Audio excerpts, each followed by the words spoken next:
All right. This is a session that I'm really looking forward to. We have three of probably India's best admission consultants. We have Mr. A.M. Kannan, we have Nupur, and we have Prashant. So I'm going to introduce them one by one.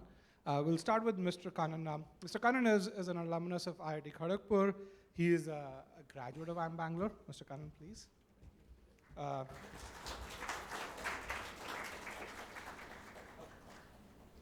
One of the nice things about him is he's as much of an industry veteran as an ISB veteran. He was the director of admissions at ISB for 7 years. That's the longest anyone has been. And that's quite an achievement overall. And now he helps people, the right kind of people, to get into ISB. He mentors ISB applicants at ISB Mantra. I also want to especially thank Mr. Kannan. He took the time out to come here today, despite the fact that his wife wasn't very well. So thank you, sir, for being here today.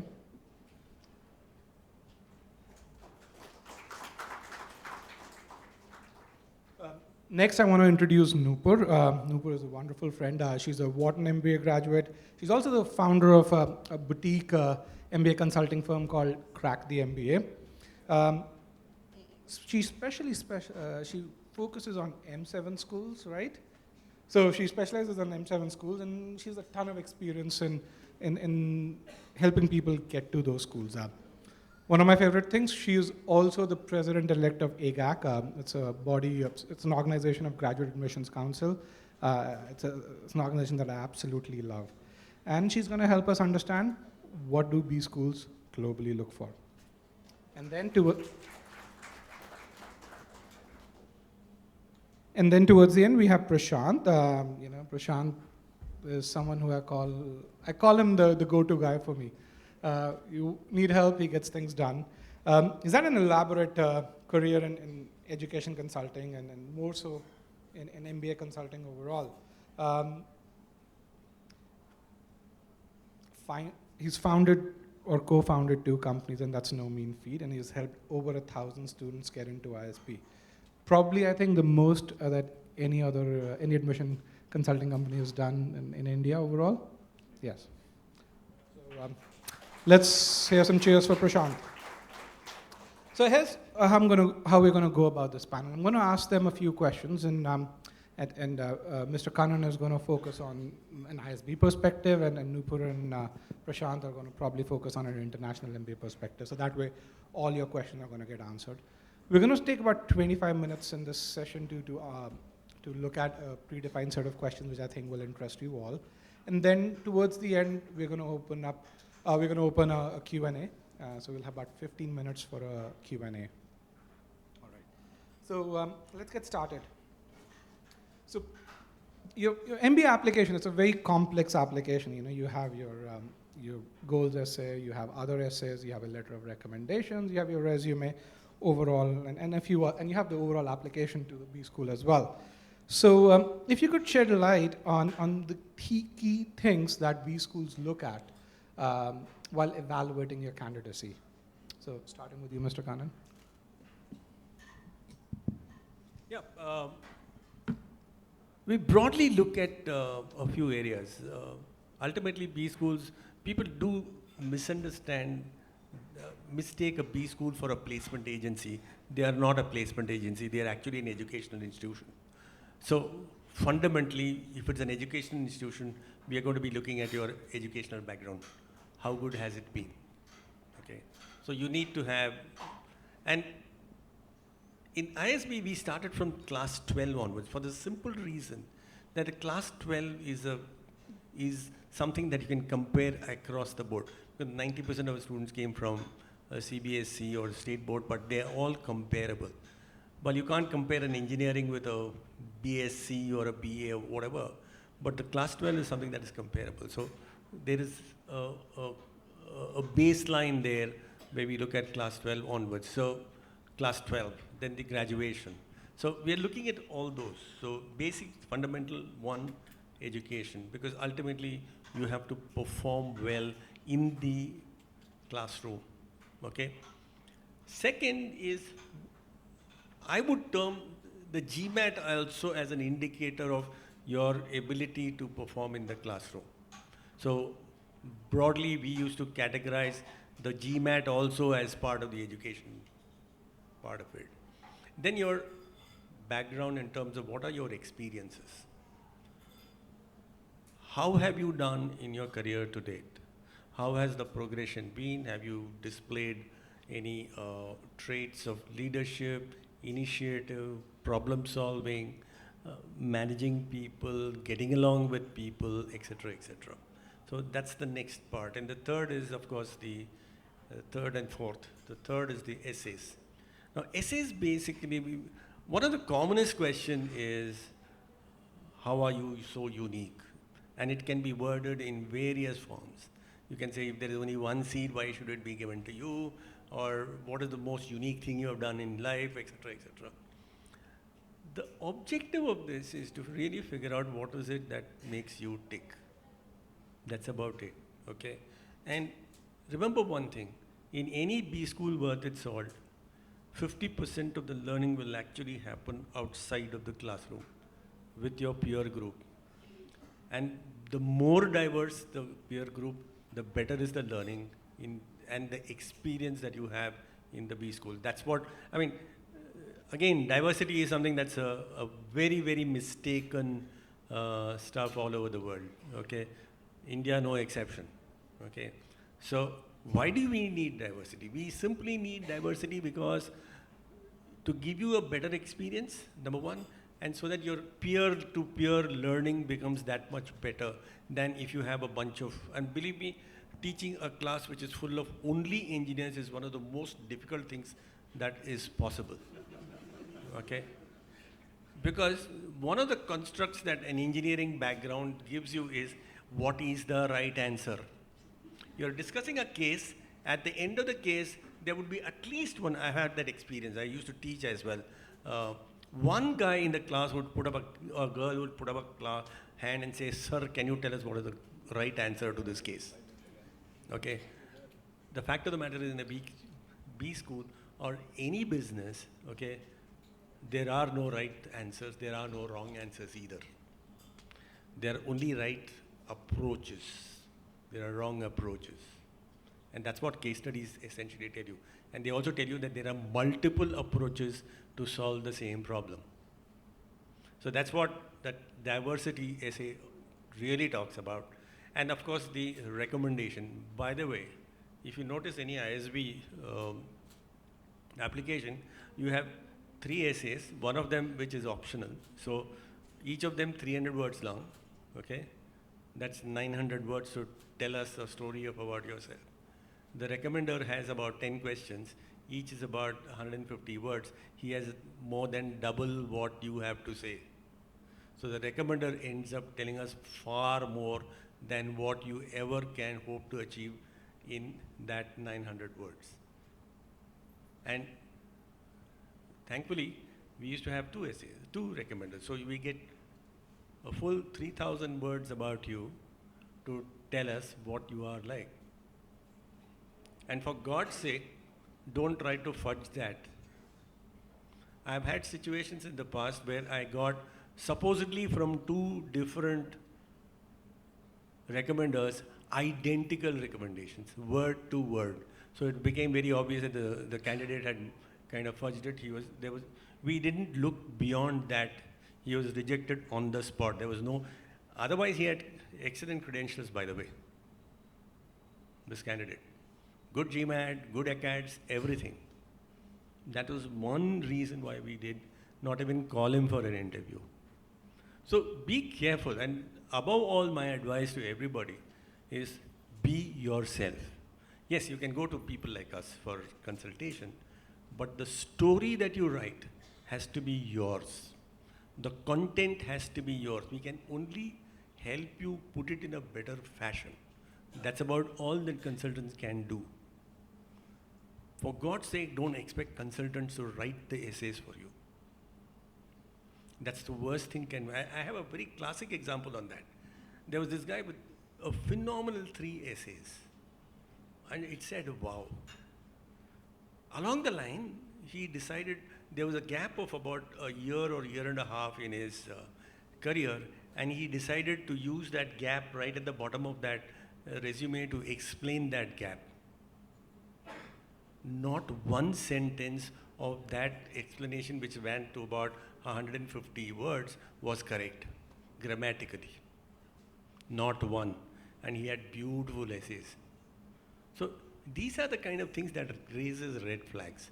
And guys like me who have been in this business of admissions for as long as I have been, even these small things count. And they start raising red flags. And that's the last thing that you can expect to happen when you are applying to B school.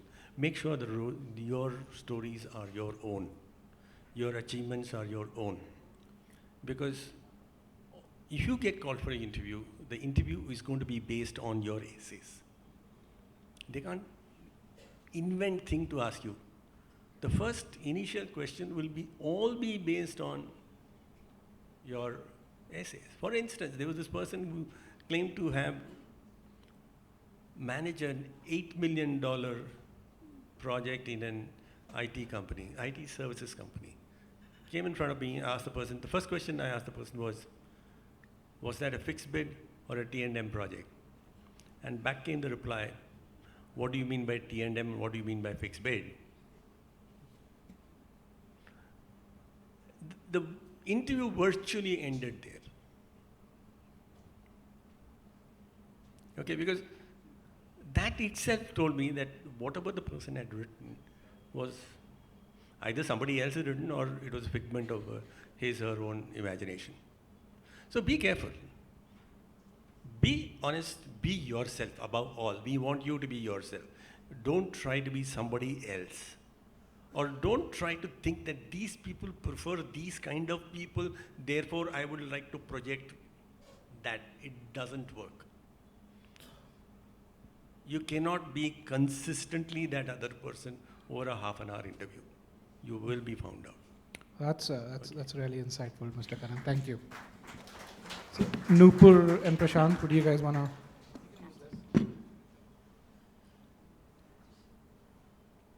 Thank you so much. Those were lovely thoughts, Mr. Kannan. Yeah, those very well resonate with me. I want to share that broadly, I think 3 things if I had to respond to.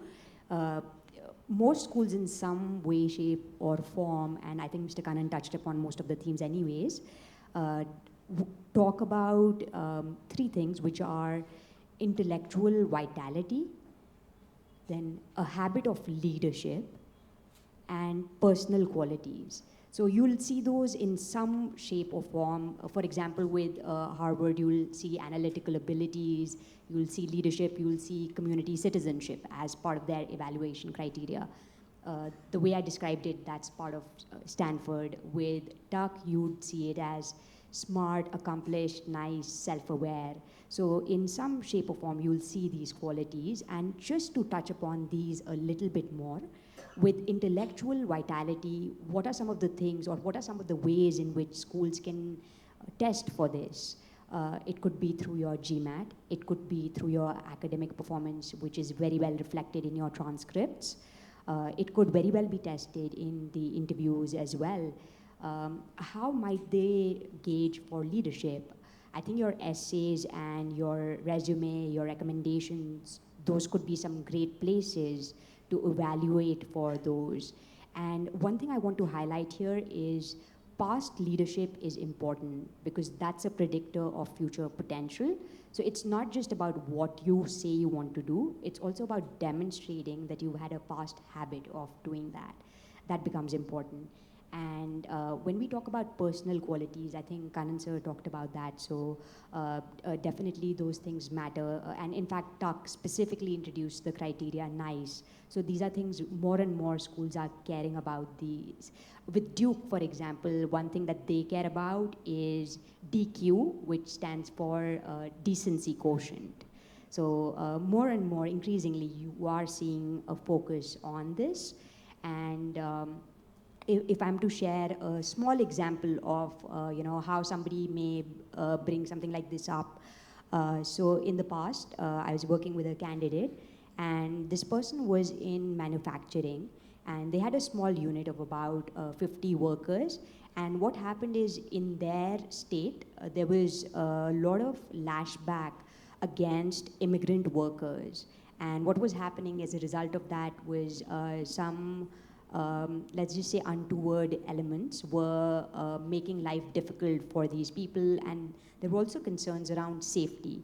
At this point, this small factory owner not just provided a safe environment for his own workers, but in the absence of their owners being able to provide a safe environment for them with other factories, also provided shelter for them. And this person started getting threats.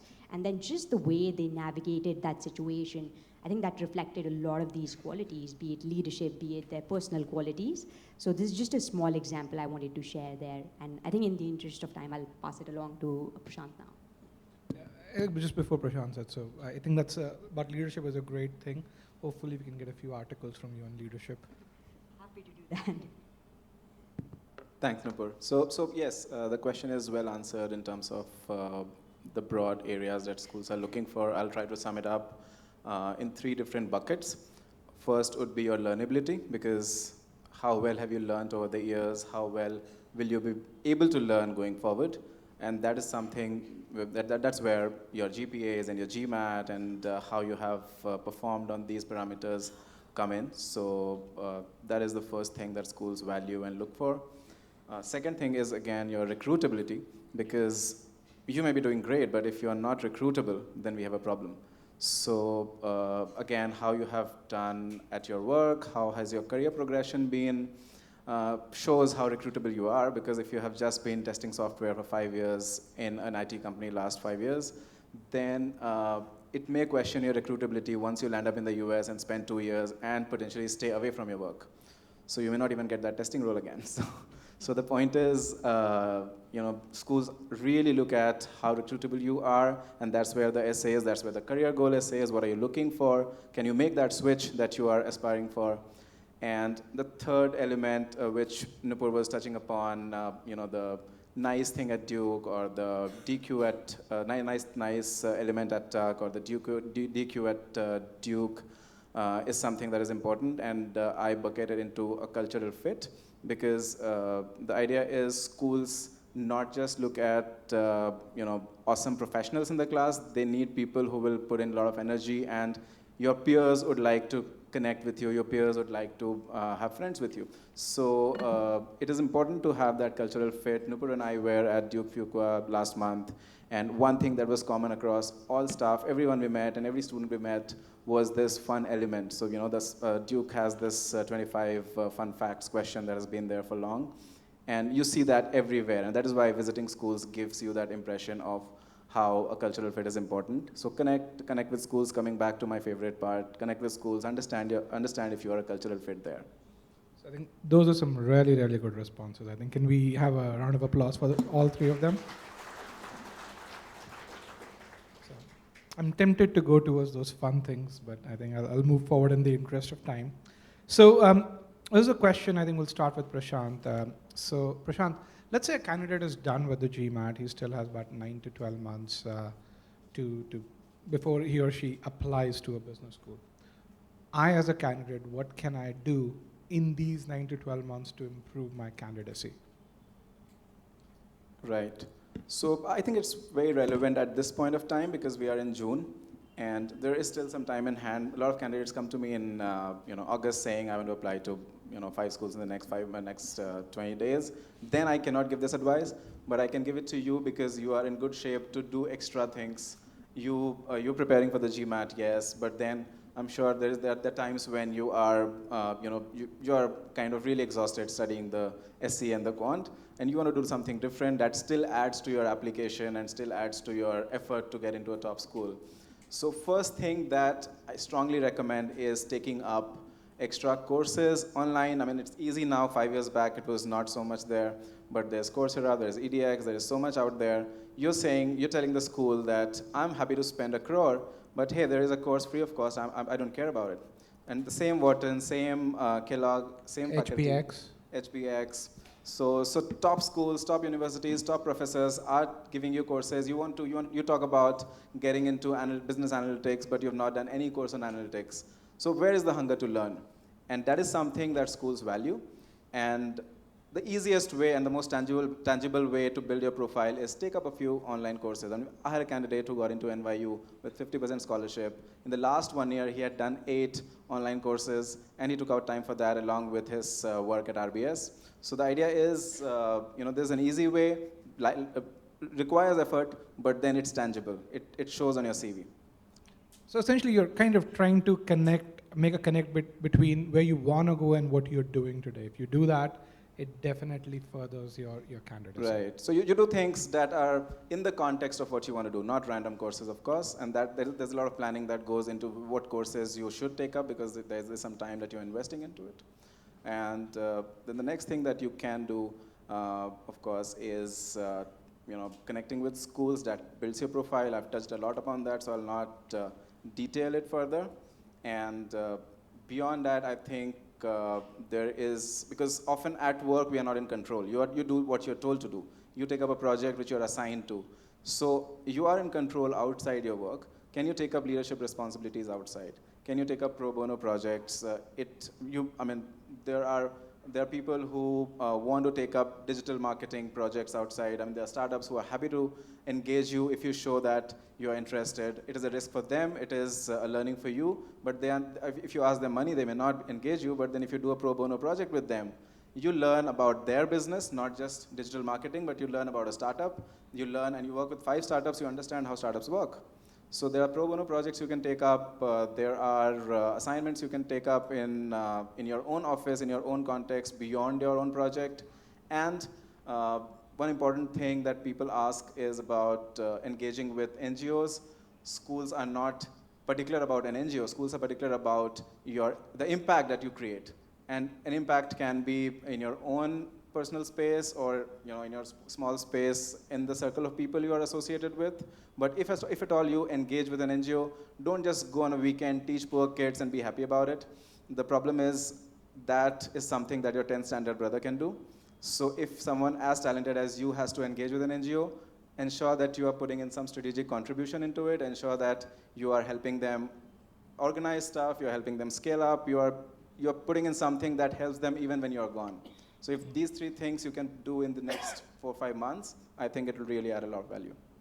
Okay, I think that was some really, really good advice. I think for folks who have that kind of time, 10 months, 5 months or so, I think there's something that you can do to show that connect. Anything you want to add, Nupur? Just a couple of things. I think Prashant captured it really well. So one other thing I think people could be doing early enough is introspection. And what I mean by that is, I think Kannan sir touched upon this as well, which is the strength of your essays. So introspection is something that can't be done last minute, just digging up some of those stories from your subconscious mind. And the sooner you start on this process, the easier your lives would be. I want to reiterate the point Prashant made about connecting with schools. I think even outside of just visiting events, even connecting with students and alumni, because their schedules may not always allow them to communicate with you when you may want to. So a lot of times students are interning over the summer, which is when you may be trying to get in touch. So if you start early, you will have early access to them. And if you want to visit some of these programs, like let's say because of work-related travel or otherwise, there could possibly an opportunity if you start early enough. Then one other thing which I will say is, I know that some people would also be seeking support in their applications, like mentorship support. So if you think that that's something that you may be looking for, I would also suggest just connecting with mentors in advance. Just because one thing I've seen is oftentimes I'll speak with somebody and then they'll come back a month later and say that they want to start working, but the month in which they didn't start, it means that it's now closer to the applications, and they lost the time when they could have been seeking advice and could have been working on their essays. So I've had people working with me for even like a year in advance. So I would say start early, because then you get greater value from the advisor that you'd be working with. So those are my points. Okay, so we have about 10 minutes before we go into Q&A, and 8 minutes, I would say. I want to take 2 questions. And the first one is to Kannan sir. And I think this is a question which is relevant to a decent segment of the attendees over here. So, Kannan sir, ISB has this range of students who have work experience from 20 months to 20 years. So when you look at a candidate who has 20 months of experience versus someone who has 10, 12, 15 years of experience, what do you look for, and how do you admit them? Okay. With this kind of diversity in the class, you really can't compare a person with, let's say, 2 years of experience with somebody with 20. Okay, they are not comparable. So we are looking at 2 different categories altogether. Okay. As far as the people would say, let's say anybody who's less than, say, 10, 12, above that, we are really looking for demonstrated leadership abilities in the job. I mean, you've worked for long enough to have actually demonstrated your ability to lead people. Okay. So that's one thing that definitely we would look for. If that is not there, okay. Just to repeat, you said less than 12 years. Less than 12 yes. years. On the other hand, if you're looking at somebody like 2 to 4 years, 2 years, 4 years, we are only looking for potential. So now, how do you get this leadership potential? So we are really looking for people who have kind of taken initiative, done something slightly different. It might be at the job, it can be outside of the job. Okay. People who have demonstrated ability to solve problems. The problems could be any kind. It could be technical, it could be personal, it could be anything. Okay. So that's the 2 difference. And of course, somewhere in between, you would have a combination of both. There could have been assigned leadership roles between, let's say, 4 to 10 years. How have they performed? Not really top leadership, but leading teams. How have they performed leading, let's say, teams of 5, 6, 7, and so on and so forth? How have they done in their job? And basically, a lot of this comes from the recommender. And that's where the choice of recommender becomes so much important. For instance, I mean, this is an extreme example. I mean, there was this person with 14 years of experience after graduation, engineering, working abroad, and his choice of recommender, and this raised a big red flag. His choice of recommender was his English teacher in his first year of college. I mean, you're going back 18 years to get a recommender. So obviously, the first red flag was this person is somebody who's personally known to him. And therefore, it's going to be a biased recommendation. And the one question we used to ask at that time is, compare this person with his peer group. And the peer group comparison we got was his classmates from the English class. While what we were looking for, his peer group in his work environment at this point in time. And by the way, the recommenders let go things without even realizing that they are letting go of information. Believe me, you need to be able to read between the lines. For instance, simple question, please rate this person as compared to, so you have people, recommenders who saying he's top 1%, top 5%, top 10%, top 20%. By the way, if you are genuinely top 1%, the recommender will say you are 20%. If you are genuinely between 5 to 10, the likelihood is that you will go down to 10%. And if you are between 10 and 20, you are more likely to have the recommender saying he's the top 20% of my peer group. So that itself, that one word tells us a whole lot more about the candidate than anything else. And we asked very specific questions. How has the person improved over the years? What kind of issues were there, and what kind of actions has the candidate taken to improve his own self?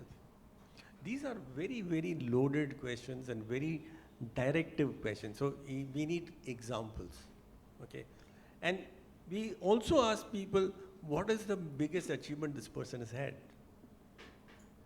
Now, the recommender says something, your essay says something completely different, then again, there is a mismatch. And by the way, the recommenders are supposed to be confidential. you're not supposed to know what your recommender has said. So that also, we tend to compare what you feel your biggest achievements are, and the recommender also says the same thing. So if they talk about similar things, there is a cohesion about what ideas, there is validation of what you are saying in your essays from an independent source. So that's what we are looking for.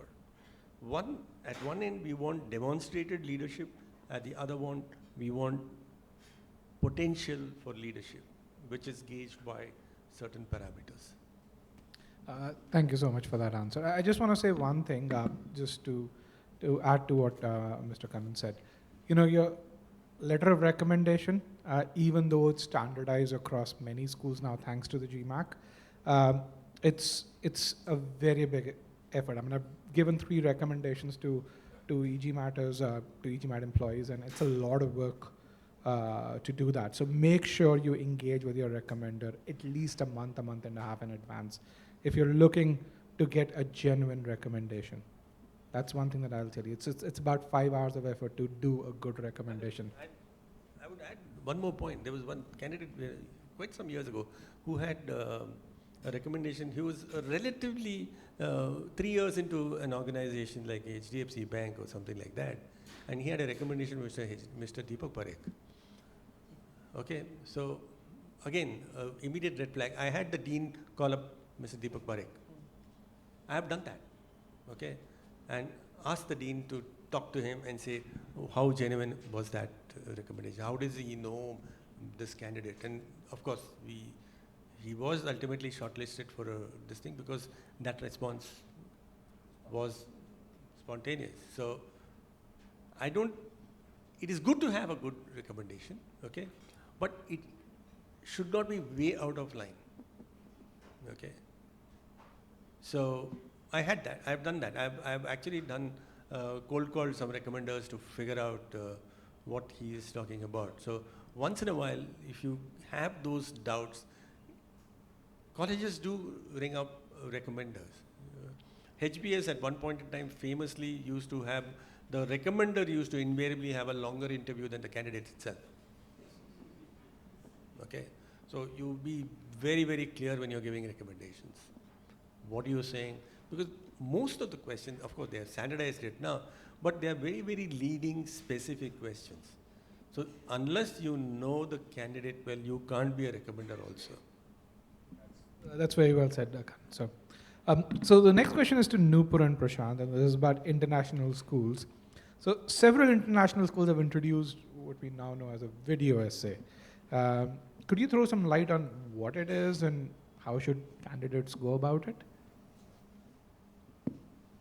Right. So it started with INSEAD and MIT and a couple of schools, and then now almost everyone is picking that trend, and they are bringing up the video essay. Honestly, it started with ISB long back when no school on earth was asking, but that was a recorded video. That was not a live video essay, and recorded videos can be manipulated a lot. So ISB realized that India was not ready for it yet, so they kind of did away with it. But now live videos are kind of a trend in most countries, most schools. One thing that makes it very easy for them is to see you as a person, because your essays could show something else. Your essays could have been written by an English expert, but when you really talk, if you've really memorized that script so well, more often than not, they figure that out. But then if you're natural, they are able to figure out if you're someone that you try to portray in your essays, and if your communication and personality is a match there. Second thing that the video essays tell them is your thought process. Now, the questions are very random. It can be something as basic as, which is your favorite book? And then you go on saying, hey, this is my favorite book, and this is what the story is about. But then it's okay. I mean, if you detail the story of the book, it doesn't say anything about you. It doesn't say how do you think about what you like and what you're not. So if they're really looking to know you through your favorite book, then tell them why you like that book. What is your analysis of that book? If it is your favorite movie, tell them why you like or not like that movie instead of telling them the story of the movie. Okay, so there can be questions. Don't be surprised if they ask you what is your favorite movie, right? And the third thing that often during our conversation with the admissions officers that comes up is that the video helps them go back and see you again. So they may have interviewed you maybe a month back or 2 months back, and then when they really want to review a set of candidates and choose between 5 candidates they might have similar inclination towards, then they can go back to the video and say, hey, in the video, this guy looks more exciting and I would prefer that. So these are 3 things that really adds to your application in terms of the video. Thanks for sharing, Prashant. Those are useful points. I'll just take a step back to share a little bit about the mechanics of video essays, since I know that a lot of people haven't taken the GMAT, so they may not exactly know.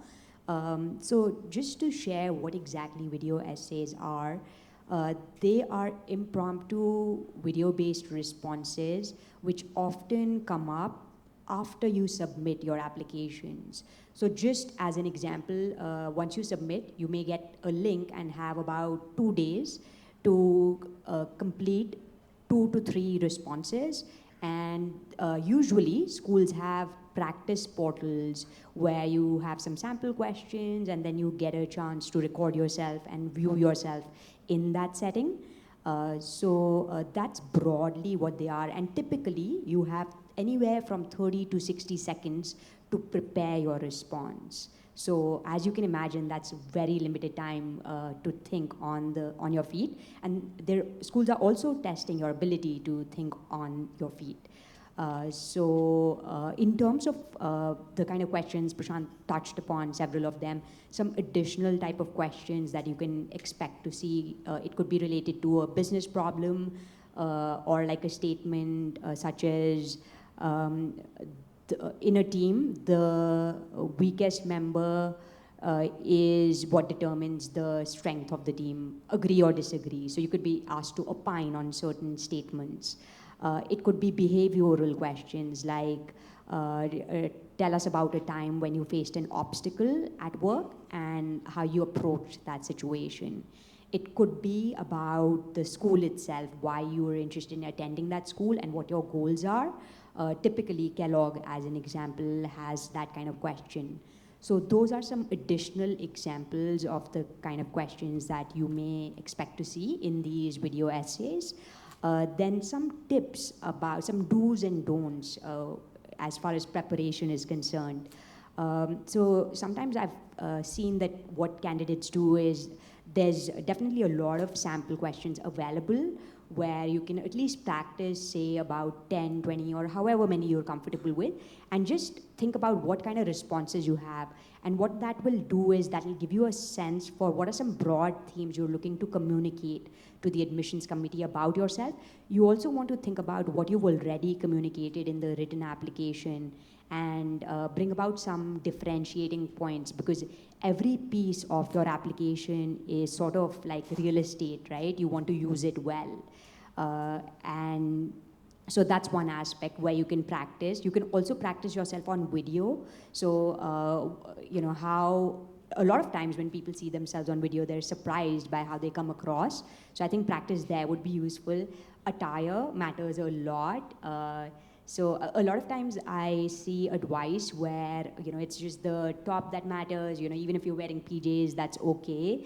But I mean, imagine a situation where an admissions committee member actually shared with us that, so somebody had their cat jump in like the middle of their recording, and then this entailed the person having to like kind of lift the cat and try to move it out of the way. So imagine if you have to get up in that situation and your PJs show up, you know, that's really not a nice situation to be stuck in. Yeah, you definitely want to preempt such obstacles. So yeah, pets stay out of the door if possible. Then avoid doorbells, watch out for your internet connections. The background matters. So there's been another story shared with us where somebody had the bathroom door open and that was showing up in the background. Not exactly very appetizing. Maybe on another like lighter note, you know, just be careful what you eat the day before the video. You don't want flatulence bothering you the moment you're recording. So yeah, so those are some additional advice from my side.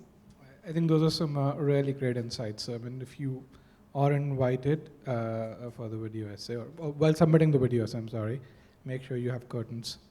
But Nupur, 30 to 60 seconds to think about it. I think this is more challenging than the rap challenge that I saw in Gully Boy. Most certainly. Okay. So at this time, I'd like to open this panel to participants. Do we have the mics? State your name and then your question, please. Hello, sir. Hi, Manoj here. I have one question to Mr. Kannan, sir. One thing you mentioned for the candidates with experience of 2 to 4 years, and you would be evaluating. Yeah, you can just. Yeah, You can depending on the chant with initiatives that are taken by the candidates. So one thing which I actually wanted to ask for was, suppose there could be initiatives that are taken and some ambitious initiatives, and probably the candidate might not have fared well, or it could be even a failure. How is this thing basically taken, or how is this actually evaluated? Or is it right to put this or not to put this, or how do we see this? See, the fact of the matter, we are not really looking for only successful initiatives. The more important thing is what kind of effort went into your efforts to try and make it. First of all, not all initiatives will succeed. We go by that premise. At least we used to go by that premise, okay? But more important, if there is a failure, what did you learn from it? That's important. You have to communicate that in your essays. This didn't succeed for this reasons. And don't put the blame on somebody else. Yeah. Okay? Invariably, what did you do wrong and which you would not do in future is the kind of answers that we are looking for. If you say, I did try doing XYZ, but ABC and all the others didn't do what they were supposed to do, therefore it went well, that's not the right answer. You have to see what you learned. It could be in terms of how badly it was planned. That could be one reason. And why did you not plan it better? How could you have planned it better? Could be one, okay? The other is, basically that was not the right thing to do at that point in time, though in hindsight, but then again, that's something that comes out of hindsight. In foresight, it might think this is a very great idea, so let's try it out. But in hindsight, talk about that. Okay. What happened in hindsight? Okay. So we are not really looking at, I mean, I'm sure, by the way, there are essay questions in B school which actually say, talk to us about a time when you actually failed and what did you learn from that. Okay. And if I remember right, we also had a similar question back about 5-6 years ago. Mm-hmm. Apart from the questions, we had options. You could answer any one of those 4, and one of those questions was actually talk about the time when you failed and what did you learn from that. So we are really not looking at only successes. Okay. But what you learn from failure also tells us what kind of person you are. Thank you, sir. Yeah. So Nupur and Prashant, can you shed this from a perspective of international B schools too? I think it's...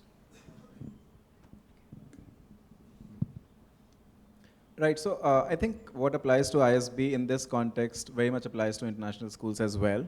Of course, in addition to learning, what I would add is put in the effort that you have put in, because when you take an initiative, there is, you probably, let's say you tried a startup, then there is some amount of research you did, there is some teamwork that you were engaged in, there are some partnerships that worked, that didn't work, but then you engaged with people.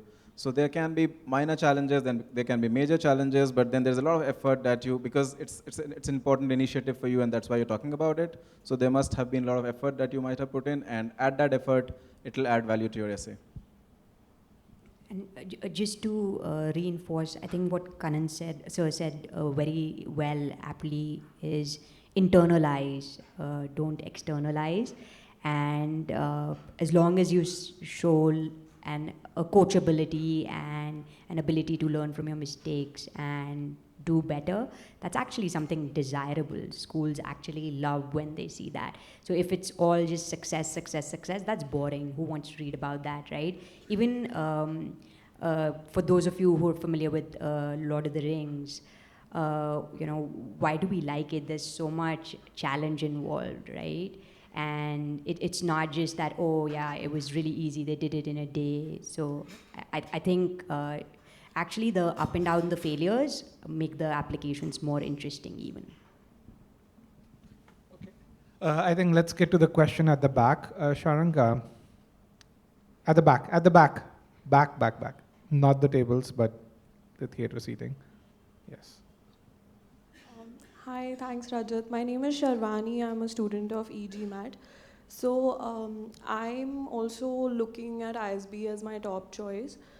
The thing is, I belong to the media and communications domain, and things are extremely fast evolving. So my question is with regard to their essay questions, which I just recently saw. So one of their essay questions is, what will you be doing in 2025 and then 2030? Now the thing is, in the field that I'm from, you know, things are changing so quickly that it seems so difficult for me to convince them that, for example, I want to be in the senior management of a digital advertising agency by 2025, because even they know that the entire landscape could have changed by then. So how do I make my answer seem authentic and not absolute, you know? I'm happy to get started on this one. Thanks for the question. Actually, Prashant and I were talking about this just like 2 days back. Yeah, I think it's very hard in your kind of environment to persuade business schools that this is what I want to do and this is how the landscape would be. Completely agree with that, absolutely. I think what business schools are looking for is an understanding that you've done your research and your responses, at least at this point in time, given what we know, make sense, and you've demonstrated that through conversation, through the career trajectory that you can expect to have, or a person in your position can expect to have, and it's not just something you're dreaming up and that's totally out of the realm of reality. So I think that's really what they're looking for. And maybe you might wonder that, are they going to hold your collar if you don't do exactly what you said you would do? So at least the statistics that we've been hearing, you know, meeting with admissions officers, is oftentimes 80% of the people are doing different things from what they initially said in their applications. Which is not to say that they were lying, you know, I don't think it's about that. It's also about that there's certain growth that's expected as part of the business school journey, and schools understand that.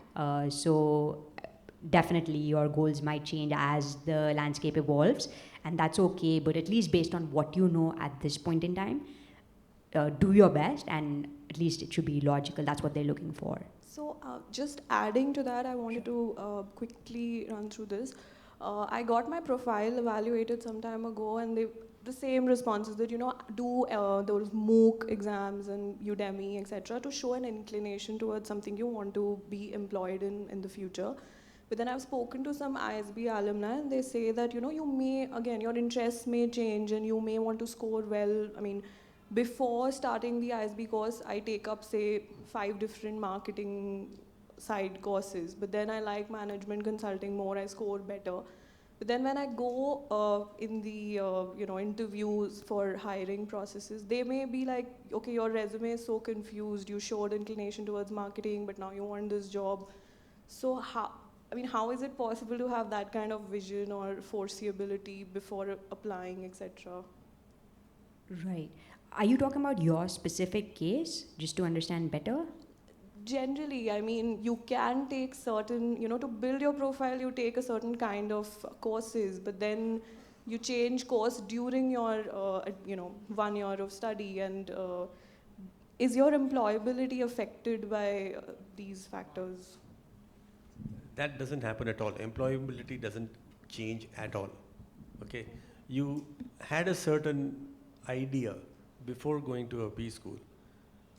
80% of the people who come to B school change their mind at least once, if not twice, during the course of the 1 year.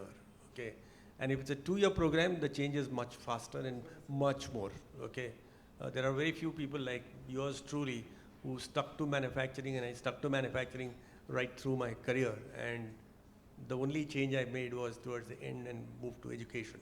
Okay, but the key thing is that you should be able to say what changed your mind. And if you can give a convincing answer to that, that's perfectly all right. Okay, Okay. thanks. I'm going to give you two anecdotal cases. One of them is mine. When I went to B school, for the first year, or rather, Payal would remember, for the first year and a half, I wanted to open a chain of tea restaurants. I researched, did the economy, is and all of that. Then I realized, man, I don't want to do that. My partner, now, who was my partner at that time, now runs the largest ready-to-drink lassi business in the US. He pursued that. The second is of a student, a recent student who actually is graduating from ISB now.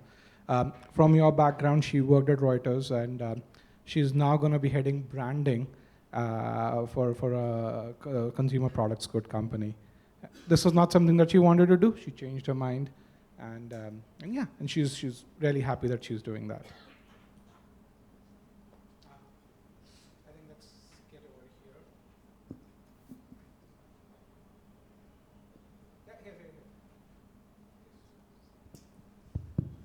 Hi. We should have table numbers so that we can do coordinates. Hi, my name is Siddharth. I think you guys emphasized on the value of recommendations, right? They speak more about a candidate than the candidate himself in his or her essays.